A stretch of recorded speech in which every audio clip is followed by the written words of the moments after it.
સમાચાર રાજકોટથી છે, જ્યાં પ્રથમવાર ભવ્ય એર શો યોજાયો। ભારતીય વાયુસેનાની સૂર્ય કિરણ ટીમે એર શો યોજ્યો। એર શોમાં સાંસદ પરસોત્તમ રૂપાલા સહિતના નેતાઓ ઉપસ્થિત રહ્યા। સૂર્ય કિરણ ટીમ દ્વારા આકાશ રંગબેરંગી કરવામાં આવ્યા। એરફોર્સની ટીમ દ્વારા પેરાગ્લાઇડિંગ ટીમ દ્વારા પણ કરતબ બતાવવામાં આવ્યા। મહત્વપૂર્ણ છે કે રાજકોટમાં પણ સૌપ્રથમ વખત એર શોનું આયોજન કરવામાં આવ્યું। ભારતીય વાયુસેનાની સૂર્ય કિરણ ટીમ દ્વારા એર શો યોજવામાં આવ્યો છે। આકાશમાં અલગ અલગ કરતબો બતાવવામાં આવ્યા અને મોટી સંખ્યામાં આ દ્રશ્યો નિહાળવા માટે લોકો પહોંચી ગયા હતા।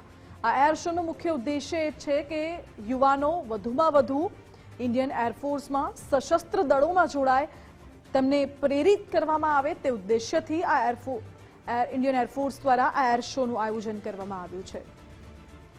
રાજકોટના એર શોના દ્રશ્યો એક તરફ આપ જોઈ રહ્યા છો, જેમાં સાંસદ પરસોત્તમ રૂપાલા સહિત અન્ય મોટા નેતાઓ પણ ઉપસ્થિત રહ્યા હતા। સૂર્ય કિરણ ટીમ દ્વારા રાજકોટમાં એર શો બતાવવામાં આવ્યો, જેમાં રંગબેરંગી આકાશ પણ કરવામાં આવ્યું અને એરફોર્સની પેરાગ્લાઇડિંગ ટીમ દ્વારા પણ કરતબ બતાવવામાં આવ્યા। તેના આ સીધા દ્રશ્યો છે।